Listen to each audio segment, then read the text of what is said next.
Welcome to WasmAssembly episode 17. After I had Ömer and Martin from Flutter team on the show in episode 14, I have this time Zalim Bashorov from Kotlin's team at JetBrains.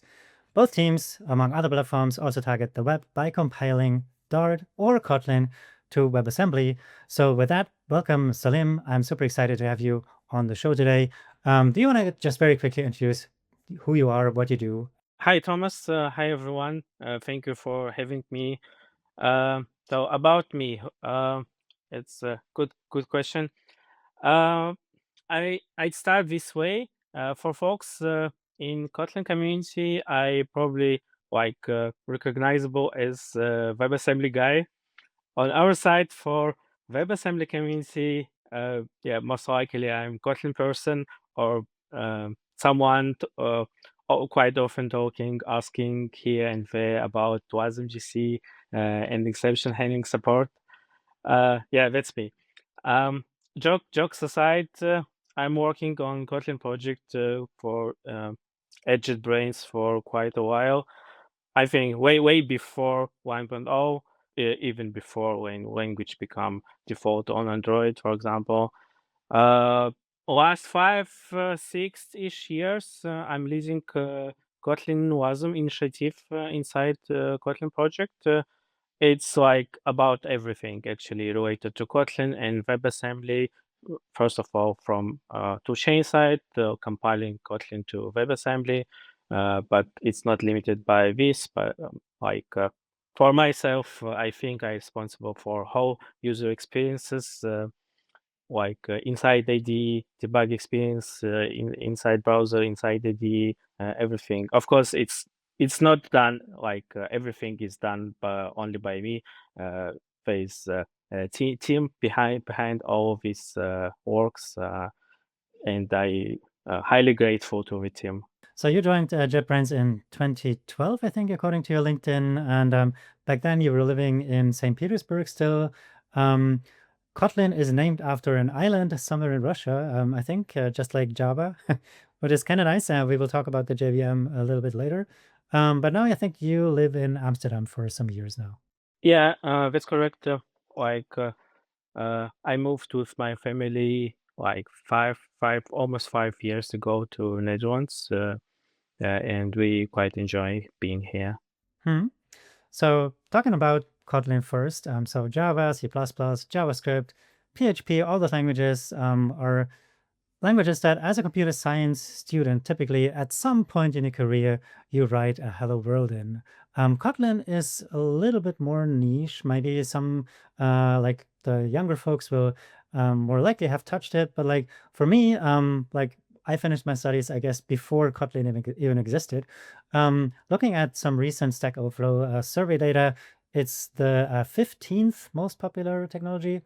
If you go to kotlinlang.org, Kotlin is introduced as concise, multi-platform, fun.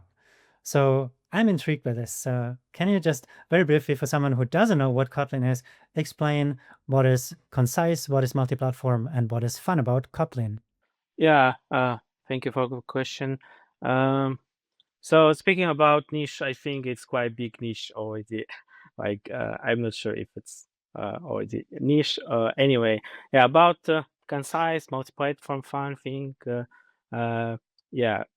Concise. Kotlin is modern program language. It was started I don't know, in 2010s, and we just had opportunity to start most of thing from beginning, and keep in mind some mistakes done before other language, and not only mistakes actually, but mostly I think we focused on taking right things from different languages, and we often honestly say what kind of features from which language we probably take. It's it's good thing, I think. In terms of concise modern language, we tried to make language you able to write less code for to explain what you want to do. For example, Kotlin, comparing to Java, for example, make more inferences, more local inferences, so you don't need to write much types. We have some nice features like data classes, which just give you some features what you often need. I know, generating convenient to-string representation, convenient copy of your classes. Just you need just to add one modifier data to your class for that. There's here and there some small features what allow you to write less but get more. Yeah, less is more, you know. Yeah, uh, about multi-platform thing. Uh, in Kotlin toolchain, we have ability to compile in different targets. We have JVM, we have JavaScript target, we have WebAssembly target, we have native target, which basically target to native machine code to different platforms. It is iOS, macOS, Linux, Windows, everything. In addition to these compilers, different compilers would allow you to get binaries for specific environment. Also, on language level, we have special features aimed to simplify targeting different platforms, aimed to allow you simply share code and make it explicit and static. Like you can say this part of my project is shared between all projects. At some points you need, I know, to access to specific APIs on platform, on JVM, on JS, on iOS, for example, and you have such an ability. Unless you need access to platform specific fee, you can write everything in common part. It's quite flexible. It's supported on language level and on tooling level. So we try to simplify developer work by I know, um, providing diagnostics as soon as possible inside IDE, inside compiler. We, of course, as a tooling company, IDE company, we trying to make user experience in IT as good as possible, like providing some code generation, moving parts between platforms, and so on. About fun thing, I guess someone from marketing just had fun with words. Um, I'd say I'd say here actually two parts about fun. First thing, from day one, we tried to make a language ecosystem which enjoyable for developers. Actually, we ourselves use this language for developing our tools, for developing internal projects inside company, and of course, we want to enjoy our tools, our language, our ecosystem. It's one part. Another part is in language itself. We have keyword fun used for functions. So every function started from fun. So you can often hear in Kotlin community in talks like we have a lot of fun because every function is fun. So I guess someone at marketing looked over the Kotlin Hello World, saw the fun, and then was like, yeah, that's the perfect slogan. Yeah, so when I said niche, obviously this was mostly by my own observation. So me being older than like when the classic computer science student started studying. And yeah, as I said, Kotlin did not exist when I was a developer or student. Obviously, also it's an Android thing, at least from the beginning. So we will talk about this pretty soon. So yeah, I'm not an Android developer, but like talking about like the old times at Google I/O 2017, so a bunch of years ago, Google announced Kotlin support for Android development, and I remember sitting in the audience in Google I/O 2019, so 2 years later only, where Google announced that Android was not just getting Kotlin support, but that Kotlin actually was now the preferred way to develop Android applications, which is, yeah, to me a big surprise. I was in the audience like, wait, what even is Kotlin? Was there something? And the audience was all going like crazy in a positive sense. I think few announcements at that I/O got more applause than that particular one. So that's huge. Android Studio is based on JetBrains internally, so I think that's also some of the reasons why there was this connection. And you said you internally also use Kotlin, so you eat your own dog food, which is always something that a lot of companies, including Google, do and recommend. So if yeah, your own engineers don't like it, how should the rest of the world like it? So I think that makes a lot of sense. So you've been, as I said, with JetBrains since 2012, so long, long time ago. Can you just explain a little how this transition went? So how Kotlin became from being a programming languages that tried to make things better by looking at other languages to becoming the recommended way to build Android applications? For sure, both of these announcements in 2017 and 19 was a huge milestone for Kotlin community, and I'd say for Android community as well. And it's definitely give like it's really accelerated Kotlin growth. Um, how it felt at that time. Um, I actually myself wasn't a lot involved in these events, but yeah, let me try to remember things. For me, I think the most excited thing was first announcement in 2017 when Kotlin was officially become supported language for Android development. It was for actually for JetBrains for Kotlin team. It was quite surprise thing. I mean, we we got this information like I don't know about 1 2 months before announcement itself. Uh, yeah, I guess because like there was some uh, I don't know discussions inside Google before, but yeah, like something like 2 months before this event, they contacted to our project lead at that time, Andrei, and CEO of company Max Shafirov, and yeah, they discussed that. I think there was a lot of discussions, and yeah, at the end they figure out how to do that. Uh, Google at JetBrains arranged Kotlin Foundation, and yeah, I remember first time when we get this information like 1 2 months before uh, uh, our Andre and Max like gathered whole team to say something.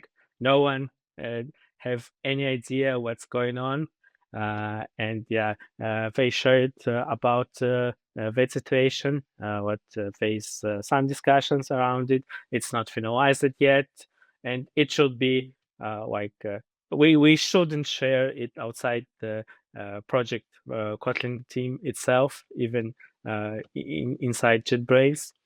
And by the time when announcement was happened itself, I remember we sat in event space, whole team, and watching this keynote, waiting the right time. It was yeah, quite excited feeling. Yeah. Um, next milestone in 2019. I think from point of view, like from internal point of view, it was like more or less like expected movement as next step because like since first announcement and I think way before actually uh, from folks from Android community, some of folks actually started using Kotlin for Android development even before Google said that. And one of reason why Google decided, I think, was there was some push from community from Android developers as well, and after this first announcement, it just opened the door for Android developers. Like they can use Kotlin without fearing something will happen. Like I know at some point Google say no, we don't want this language.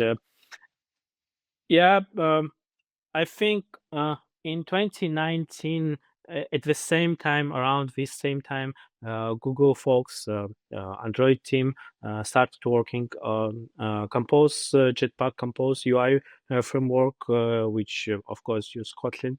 So gradually, Google Android team actually moved to Kotlin first things themselves. So 2019 was like is they officially stated like everything in Android is Kotlin first.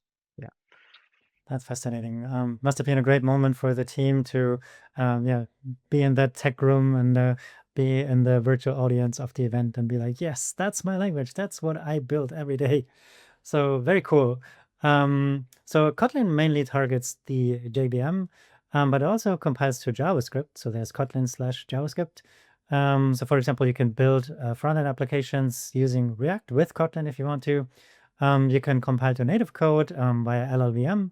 So for example, for iOS apps, they can share business logic with Android apps by compiling the business logic for those native platforms. But now there's also beta support for Kotlin Wasm. How did JetBrains decide to support WebAssembly as well? Like, what was the motivation behind that? it was a long story actually. Before Kotlin Wasm, I worked a lot on Kotlin JS tooling, and I started following these old stories, I'd say from Awesome.js. At some point, I don't know, in 2015, maybe somewhere around, there was Awesome.js mostly aimed to cover compilation of native languages like C, C++, things. And on official page, they actually had one point what was interested for me.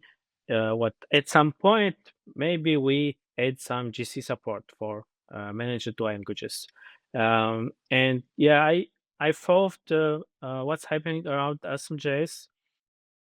Actually, like languages like Kotlin or other languages compiled to JavaScript at that point use some similar techniques used inside Awesome.js. Not that much like Awesome.js used linear memory, emulating memory with buffers. We didn't use buffers, but we used some other tricks, same tricks with bit operations, for example, to make sure we have I42, some similar tricks to get maximum performance, to give JavaScript virtual machines more type information, to help virtual machine basically to infer right types, especially when it's about numbers, about I know I32 or something else. At some point, WebAssembly is happened, and I like continue or following what's happening around. I like pushed a bit inside JetBrains what we need to target WebAssembly. At some point, we had prototype with Kotlin Native with LLVM. Kotlin Native used LLVM, and we had some super early prototype which able to compile and run some simple programs, and yeah, it worked on Wasm 1.0, but Kotlin is managed language, and WebAssembly 1.0 is not quite a good target for managed languages. When you have objects what managed I don't know, by automatic memory management, usually it's called garbage collector. Also exception also is something what it's difficult to implement on WebAssembly 1.0. it's possible for both of these, both GC and exception handling, but it's impossible to make it performant. For both of these cases, you need to have shadow stack. You always need some performance overhead to support this shadow stack to manage your memory, which actually inside linear memory, but you need to emulate heap for uh, your objects. And on some early stages, there was uh, point in design documents in WebAssembly, like post MVP features, and one of post MVP features was GC, another one exception handling. Exception handling was moved quite quickly because it's also required for C++ languages, for C++ actually, and Rust probably. It moved quite quickly. It was supported by browser engines quickly. Yeah, a side note about exception handling. I love to joke about it. Like exception handling is exception from uh, proposal process in WebAssembly because it was for suddenly it was turned on by default way before it become final reach final stage. Yeah, actually, like we had as WebAssembly community, we still have problem with that kind of problem because we have two exception handling proposals right now, and browsers support both. And yeah, it will take quite a long time to move to final exception handling proposal. Yeah, back to our story. So so I followed this whole story and continuously pushed like we need to target WebAssembly because it's more convenient target because we can get better performance than with JavaScript. Eventually, with GC proposal and exception handling, it will be a nice target in long run. Like WebAssembly could become a new big ecosystem, and yeah, I still believe what WebAssembly could change how we develop web applications. Later, it turns out it can change how developer develop on server side as well. But yeah, anyway, at some point in 2019, I think we finally agreed what these WebAssembly things moved to my team at that point, which mostly was responsible for Kotlin JS thing. And me and another person from my team started working on it as 20% project. But yeah, it's hard to heavy lift such a project, working on it only 20% project, and around I know 1 year after this start, with help of our product management manager at that point, Dima, we realized we either need to put more effort to this initiative or otherwise it like there is no point to do that. And after some discussions, fortunately, we was allowed to hire, I don't remember, maybe three more people or four, something like that. And we of course, hiring takes some time, but I think around 2020 we had a team of four-ish persons who are full-time engineers working on Kotlin Wasm. Yeah, after that, it started going quite fast. We fastly implement I know, everything. When support all language features, um, started working on different parts of toolchain.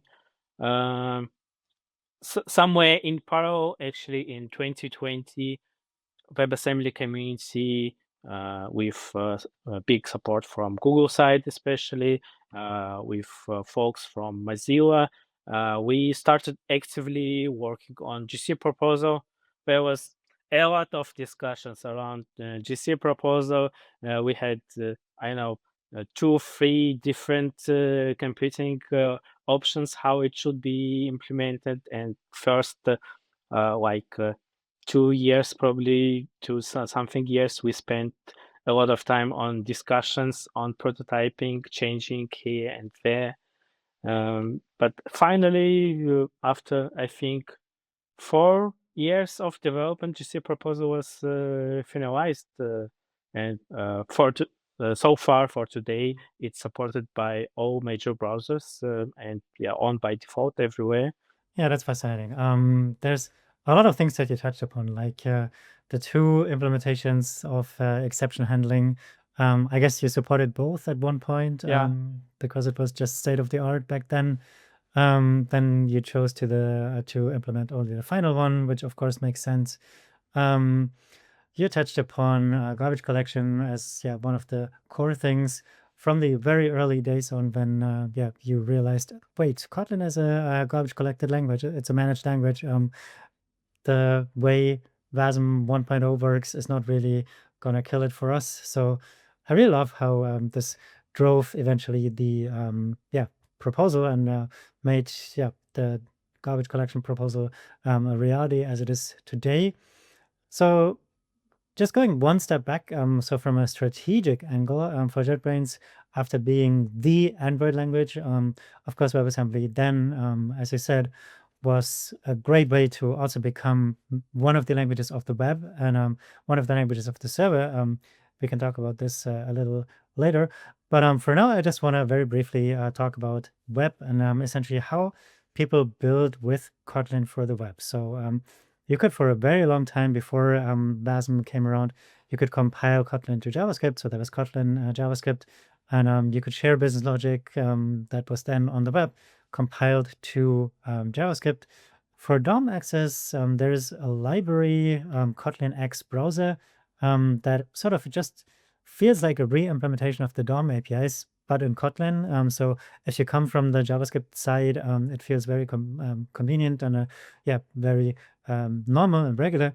I guess the core question then would be like the learning curve for someone who knows Kotlin to learn the DOM APIs is not big, and the other way around, if someone already knows the JavaScript DOM APIs, it is easy to pick up the Kotlin way of doing DOM just because you have the background. So I guess this is like the super early way of programming with Kotlin for the web. Did you have any particular user in mind for that way of programming? And we talk about the modern way in the next question. Yeah, first of all, Kotlin X browser actually is not only about DOM API. It has declarations for like many browser APIs. I can say about all browser APIs because browser API evolving quickly.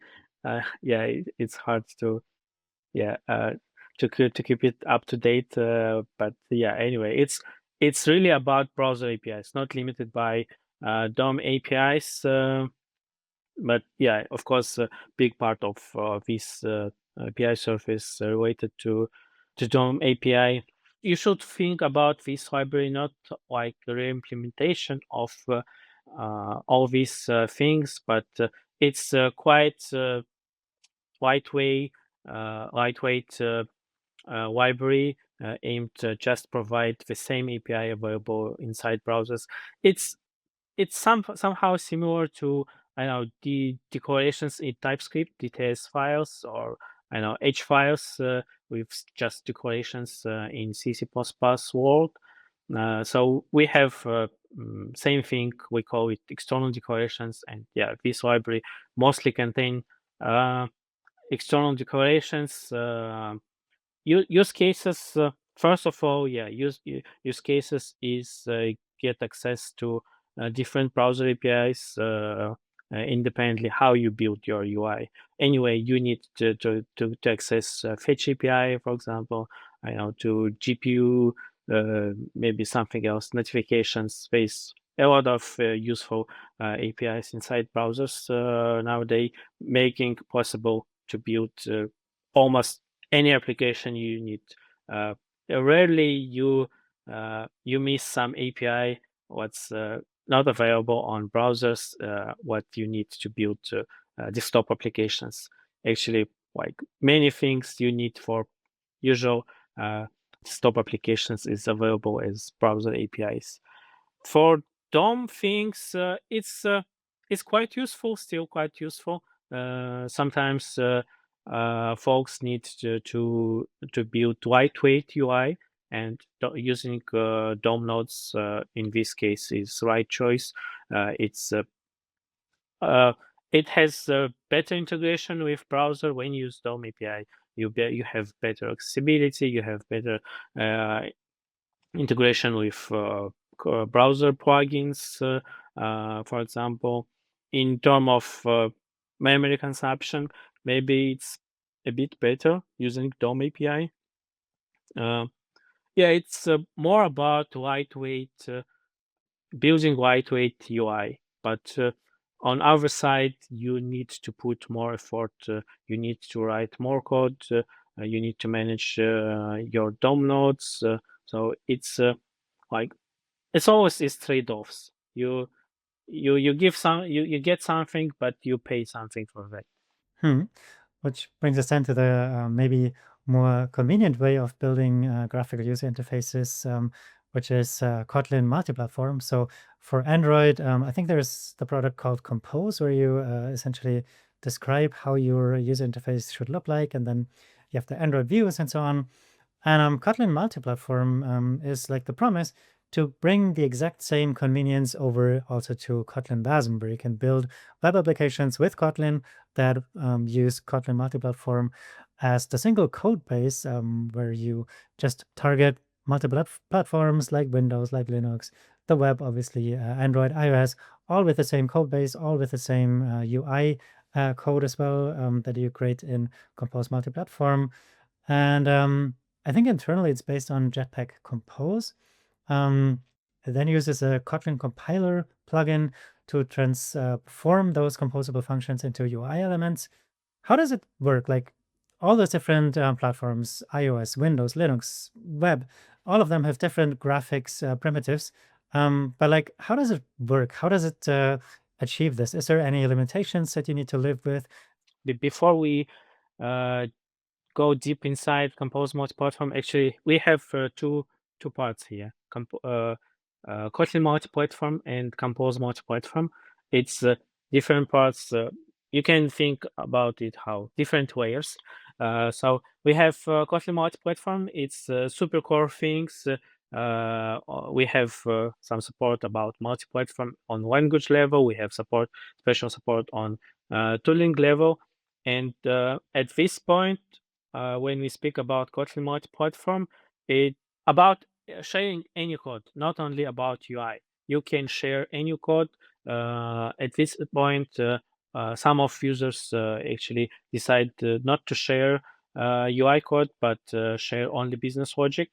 And here's the point where you can do that. We have some language features with expect actual, for example, special decorations allowing you to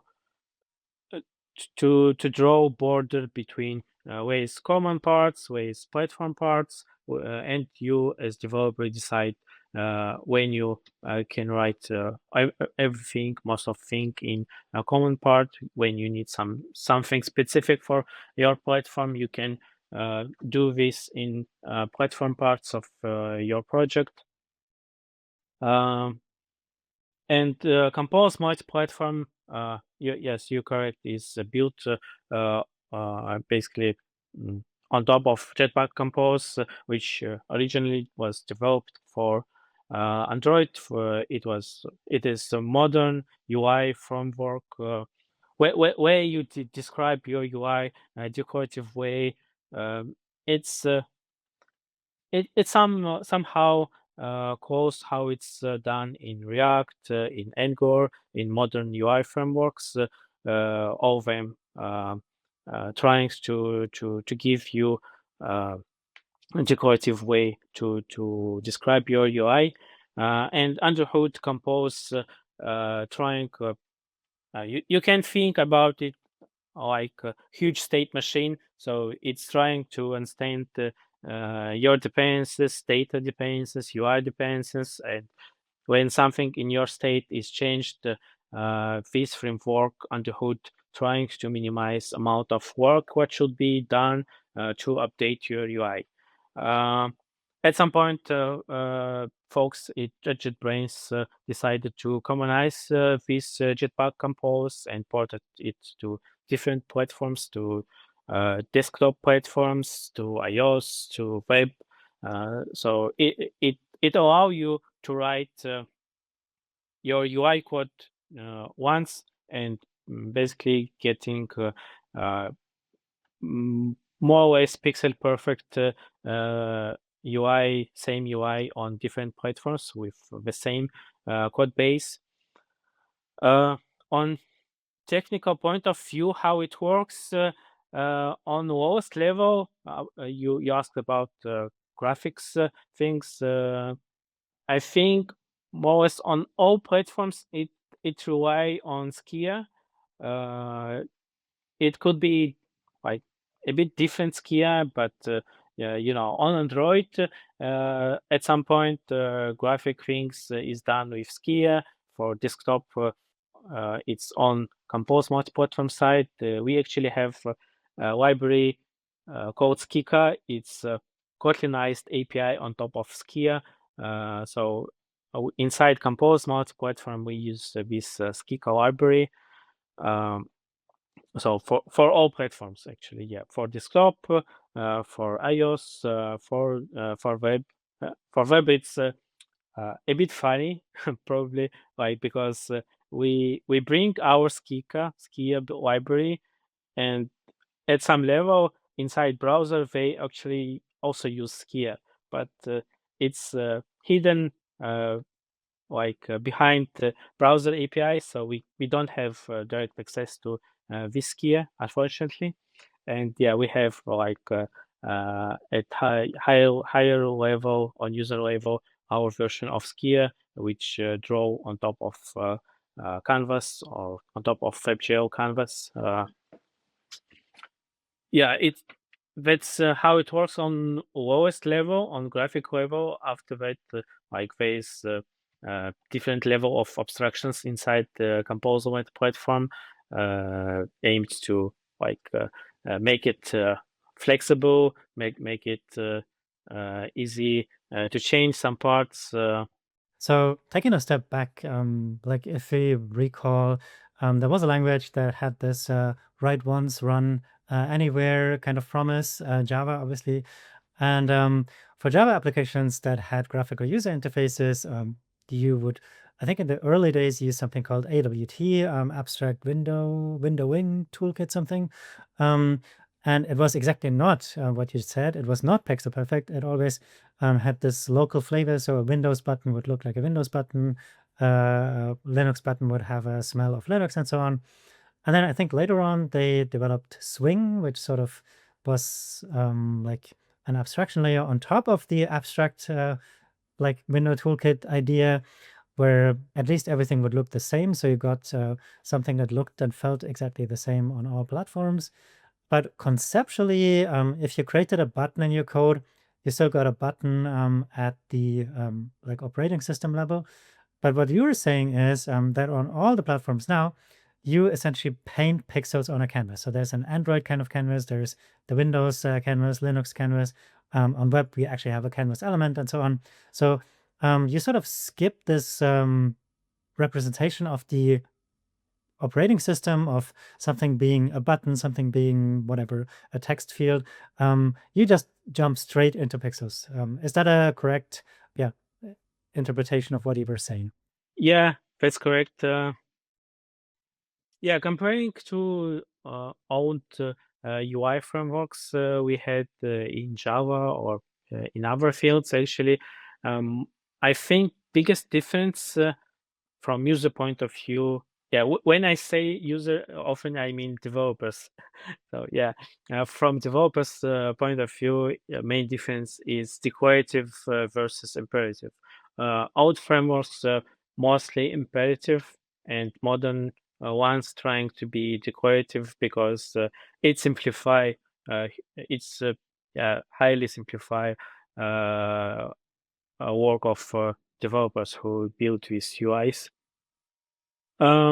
Of course, when we paint on top of canvas, when you work with pixels, it has drawbacks, and main drawback is like accessibility like things, and inside frameworks like Compose Multiplatform using pixels, like we need to do something special for accessibility, and inside Compose Multiplatform we actually do. We're trying to fix accessibility things inside browser in actually on all platforms. We need to do something on all platforms, on Android, desktop, everywhere. But accessibility is quite important things, you know. And inside browser specifically, we're trying to use accessibility APIs. Aside from accessibility API, we're also trying to emulate something with DOM elements, with normal browser input elements, to get the best experience what we can provide for final user. There's a new web API proposal. I think it's called Canvas Elements, where you sort of can render HTML elements onto a canvas.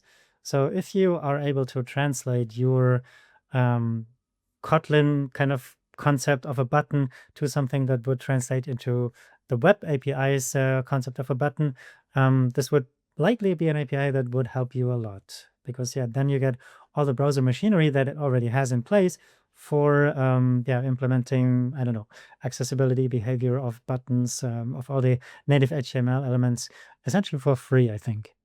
For sure, we following this new proposal, allowing you to put your HTML elements inside Canvas, and we have some ideas how it could be useful for us,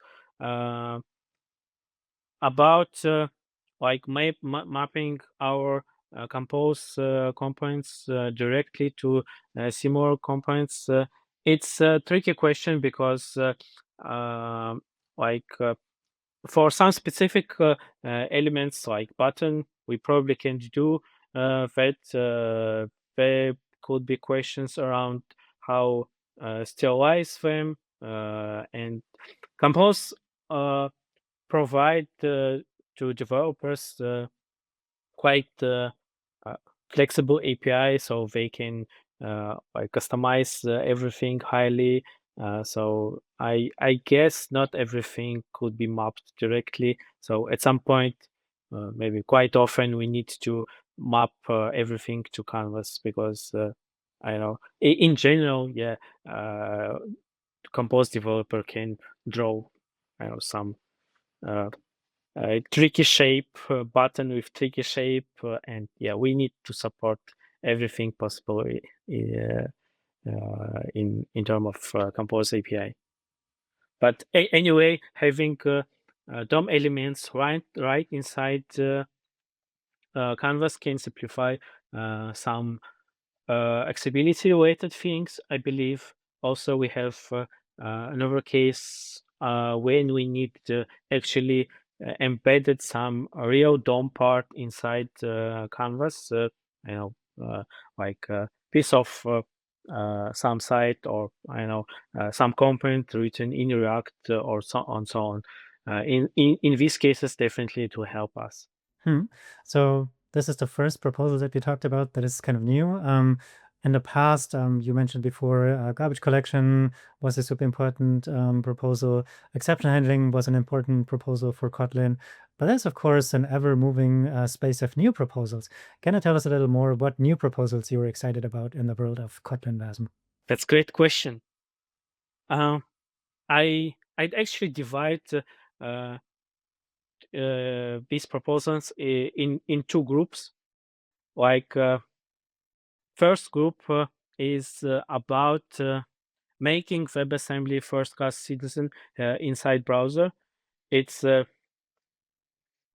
something what I think personally quite important, and in this term we following and we quite support as much as possible on our side with experimenting or I don't know, just promoting it. So few proposals. Firstly, ESM integration, which allow you to import WebAssembly binaries directly inside your JavaScript, maybe between different WebAssembly binaries. Yeah, so just ESM as in ECMAScript modules, just for Yes, people yeah. who may not be web developers. So ESM is ECMAScript modules. Yeah. It also is additional ESM integration proposal make your application somehow more secure because right now when you instantiate WebAssembly, you basically download some binaries and instantiate, and web browsers or web engines can't guarantee these binaries wasn't modified, where this binary where from it come, and so on. And in some environments, because of this problem, in some environments, browsers restrict WebAssembly usage, treat them more unsafe. For example, for developing browser extensions, you need to put some in your description of your extension, what unsafe something about your extension, because API WebAssembly API can't guarantee like where from it's come. Basically, it's like a secure surface, security surface for browsers. So they treat right now without the ESM integration, they treat browser WebAssembly APIs as less unsafe. WebAssembly itself, of course, is run inside sandboxing, but like there is different level of safety. Next thing, what aimed to improve experience, and I think could make WebAssembly much more first class citizen is component model. Component model. Originally, it was called something like interface types and aimed to provide typed API for browser APIs, typed access to browser APIs. At some point, it was transformed to something more generic or bigger component model, which also used. Right now, it's mostly used outside of browser, honestly, but I believe inside browser we need something like that. Maybe a component model, maybe something similar, but we need to have direct access without any JavaScript code involved, direct access to browser APIs. And as next stage, browser APIs should be designed with WebAssembly and JavaScript in mind, in contrast to modern world when browser APIs nowadays designed with JavaScript, only JavaScript in mind. Like we have only JavaScript inside the browsers. So yeah. Recently, last week, we have WebAssembly CG offline meeting, and one of topic, I'd say hot topic, was component model and its usage inside browsers. I think this time it was quite positive. We didn't get like promises from browser vendors it will be supported, but at least there was no rejections. So probably we're going to discuss it more, and who know, maybe at some point we get component model support right inside browser without any shame. These two things about how make WebAssembly first class citizen, real first class citizen inside browser. Another thing, group of proposals, what I want to mention is more about how make WebAssembly ecosystem, WebAssembly as a target inside browser, especially better choice in some sense. And two proposals here is stack switching and shared everything.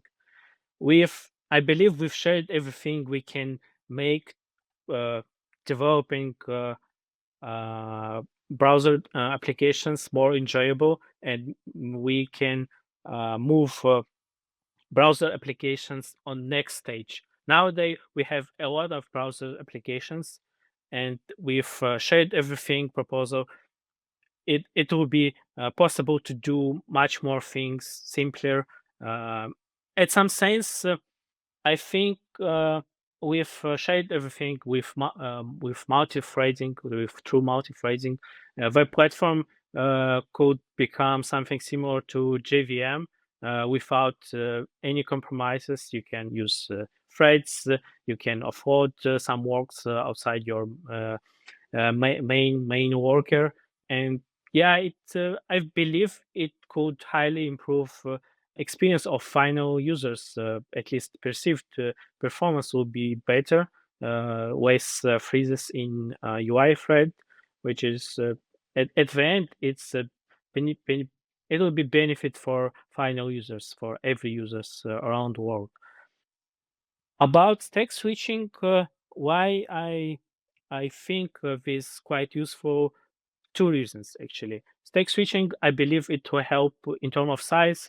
Languages who have features like async await or some similar things. We in Kotlin we have similar thing. We call it suspend functions. We have coroutines library, but for any language, I believe with stack switching we can get smaller binaries, especially in applications highly use async await things. Also, I believe stack switching could improve performance for same things. So when you use highly async await constructions in your program, because what usually right now without stack switching compilers to change do is transforming these suspendable functions in state machine. So you have a lot of small state machines here and there. Every function is small state machine and generate a lot of code, of course. Also, it this state machine it's messy actually. Like you have here there some code of blocks. You have big for loop, probably big switch, and for virtual machines for compilers, it's a kind of code what is not quite optimizable. Often inside this function, you have something called irreducible loops, some loops with from point of view of compiler, you kind of have loops with not one entry point, but more than one entry points. And rarely there's compilers who try to optimize such loops. They just give up and let it go as is. And you can imagine like you can have a lot of such irreducible loops, high uh, hardly optimizable functions around. It's how it works nowadays when you have something like async await inside your program when you use asyncify or similar technique. What stack switching should allow us in many cases, in most cases, our functions will stay the same without splitting in state machine. So it will be like the same function, quite good structural program, and such programs yeah will be optimized quite well inside virtual machines, inside ahead of time compilers. So with stack switching, basically we will get at the same time smaller binaries and binaries what could be optimized easily for virtual machines for compilers. Yeah, I think these four proposals is my top list for now. Yeah, I love it. I love how all of this is driven by the desire to make things better, smaller binaries, faster running applications. All of this, sounds highly, of course, desirable from a user point of view. So maybe we talked about WebAssembly on the client, WebAssembly running in web applications, where sometimes all of this can be a bottleneck. But one thing we didn't mention, but where Kotlin is also a big thing now, is Kotlin on the server. So from what I understand, you have, as I said, access to the component model. You have support for WASI, the WebAssembly system interface. Can you tell us what is happening there? What is happening in Kotlin serverland?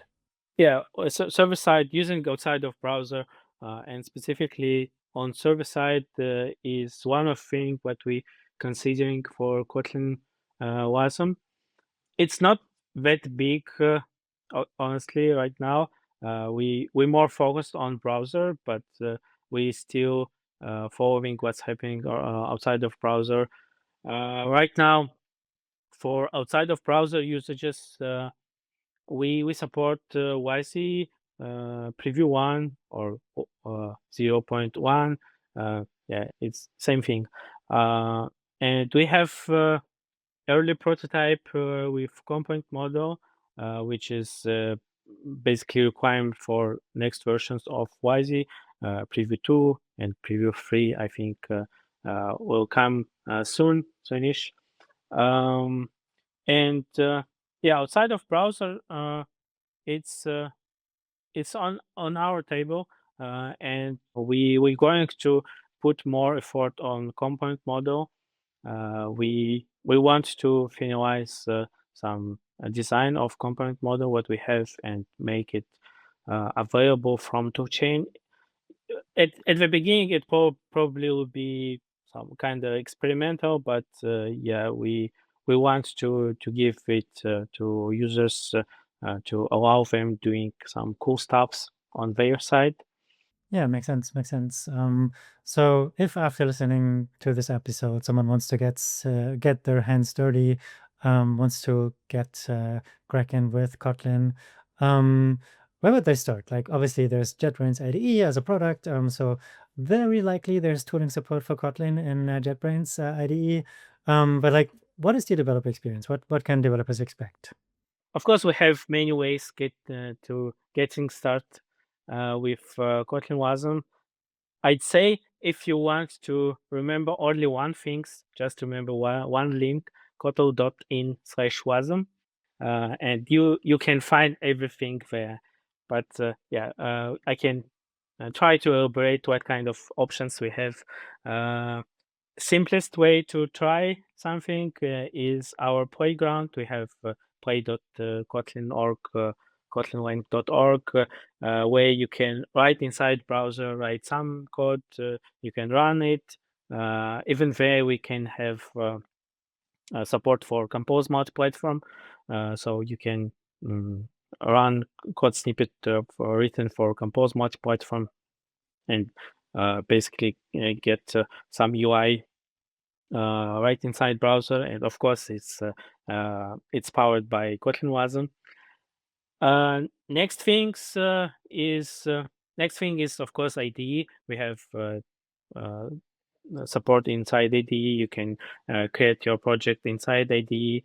Uh, inside IDE, you'll get maximum uh, the best experience what we can provide now. So you can start you basically start from wizard, create some project, and you have editor with refactorings, everything, navigation, and so on. Everything you can expect from modern IDE. Everything what works for in terms of editing for any Kotlin project should work for Kotlin Wasm as well. Uh, Inside IDE, we have debug capability. You can run your browser application right from your IDE. It will be run in separate browser, and you can debug this application run inside IDE. Inside the IDE, we're trying to provide you the best experience in terms of debugging. When you stop somewhere, you see variable views. Uh, we put a lot of effort to make this variable view to be nice, to show your some objects, not how it's represented low level in WebAssembly, like structures, nested structures, and so on. We're trying to show users some high level view in terms of Kotlin. So it's we try to make it as much as possible close to GVM experience. because we have a lot of experience with JVM. We have great development experience inside JVM for Java and Kotlin. And yeah, we're trying to mapping all of these things to other platforms, including WebAssembly. So for example, for lists, for collections, maps, sets, we're trying to build a special view inside this variable view, so you easily work with all these things. In terms of debugging, some of improvements we also try to apply to browsers, uh, uh, uh, unless it's possible, like better variable view, better names, better stack traces. We do our best to provide some similar experience inside browsers. Some things like better variable view require to on uh, some options in the dev tools, because there is custom formatters thing, but in dev tools in Chrome-based browsers, it's off by default. So if you on it, you'll get better representation inside the variable view instead of low level WebAssembly structures, some more high level Kotlin definitions. And I guess there's AI as well. Like in the IDE, there's likely AI code assistance, things that people expect from modern IDEs, Copilot, these kind of things. Yeah, for sure. Everything AI things in this point don't directly stick to like kind of project. It just work for any projects. Yeah, mostly everything worked for Kotlin projects should work for WebAssembly, for Kotlin Multiplatform as well. Aside of IDE, if you for some any reason don't want to use the IntelliJ IDE, you of course we have template projects on GitHub, so you can just clone these projects and start in IDE what you like more. Recently, on I think experimental stage, we announced LSP support for Kotlin. So if you prefer some other IDE supporting LSP, you can take our LSP support, official support for Kotlin, and use it. VS Code, Vim, everywhere, anywhere where LSP supported. But from my point of view, the best experience we have right now is IntelliJ IDEA, obviously. So it's up to you. Yeah, makes total sense. So the episode ran quite long already, but I still wanted to ask you one last question about next milestones. So things that you have planned for Kotlin Wasm in the next couple of months, years, maybe. If you can very briefly just summarize what you have on the line there. Yeah, I'll try to be short here. So recently we moved Kotlin Wasm and Compose Web to beta. It was like in September. So obvious next step for us is make it stable. And yeah, obviously we working on it right now. No specific datas, but yeah, we definitely go in this direction. Speaking about more specific things aside stable direction, we of course have different experiments. What's going on right now?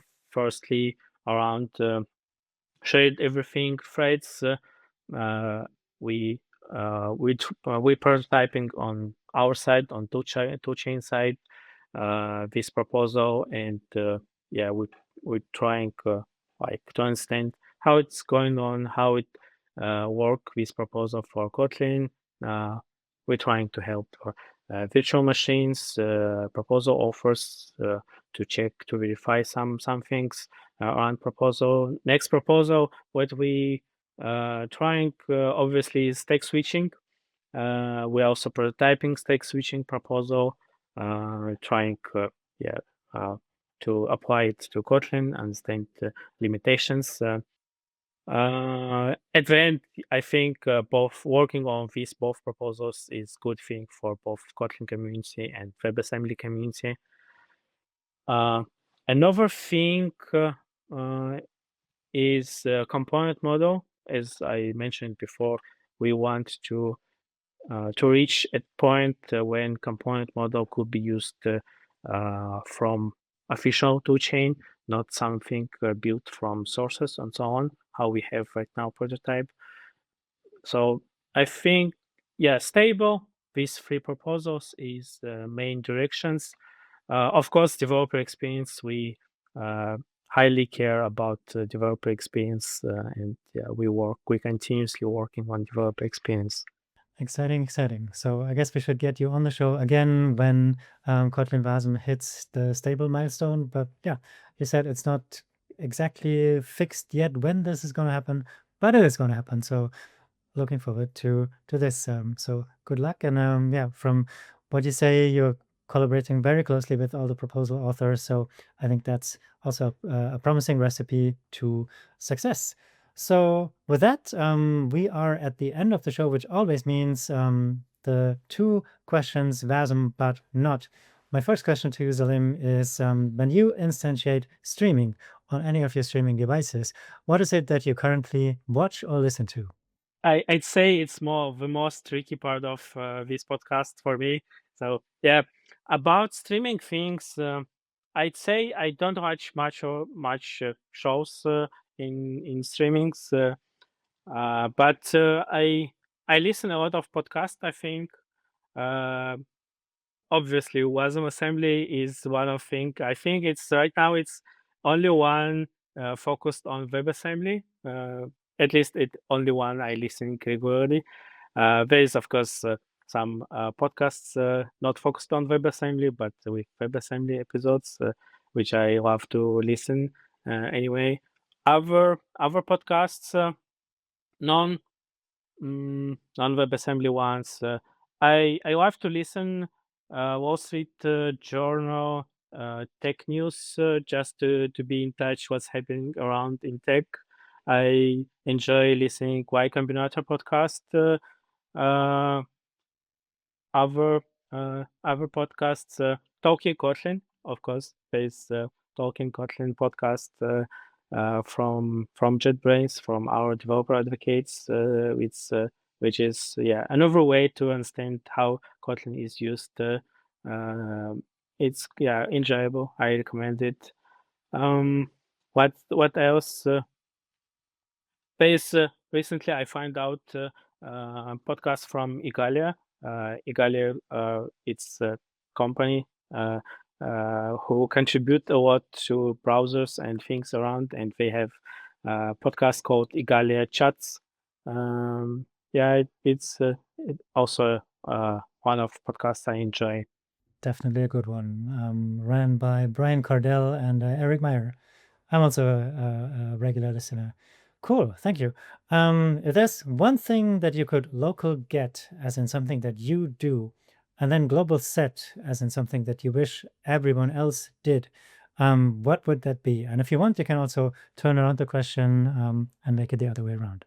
I'm working for JetBrains for quite a long time, and JetBrains is tooling company, and maybe I have already some kind of prof deformation, but anyway, I'm really care about developer experience, and yeah, probably that's the main thing I'd like to be better in WebAssembly community, especially to make to to put more effort to improve experience for uh, developers who use WebAssembly toolchains. It's about everything, actually, from building applications to delivering, debugging, how to provide better access to browser APIs, to any APIs, all those things. Yeah, I'd like to make developer experience better. Yeah, make developing WebAssembly, targeting languages, targeting applications enjoyable. Yeah. Definitely super important. And if then also the user experience is great, I think both sides win. Developer experience is super important. But then, of course, in the end, we're building for users. So if their experience is great too, everyone is winning. Cool. Thank you, Salim. So if people after listening to this show have more questions, have more ideas for what they want to do with Kotlin, Kotlin Wasm, Kotlin JavaScript, Kotlin on the server, how can they reach you? Are you on the social networks? Like, where can people reach out? Yeah, I have an account in many social networks, LinkedIn, Blue Sky, in many places. I think in all these places, you can find me with my last name, Bashorov, somehow. Um, and most of relevant links actually on my page at bashorov.com.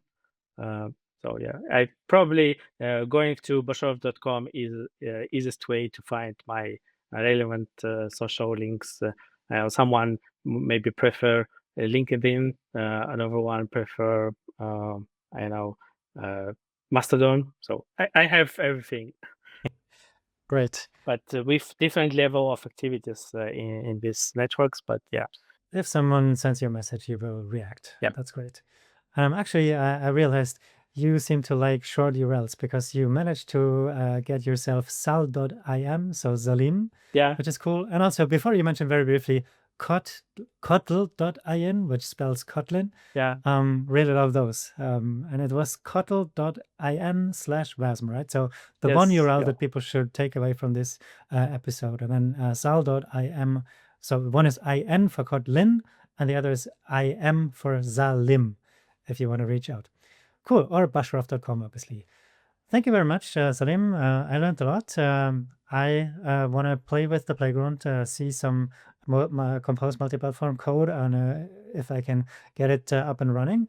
Thank you very much for being here, answering all my questions. And if you out there have something interesting to say about the world of WebAssembly, definitely also reach out. I'm always happy to have guests from the wider WebAssembly ecosystem. You can find me, just like Zalim, on essentially all social networks. If you search for my handle, Tomayak, so Tomayac, Tomayak, definitely you will find me on whatever social network that you like, except X. And with that, thanks, Salim, one last time. And we will be closing this episode now. Thank you very much for listening. Thank you for watching. Bye-bye.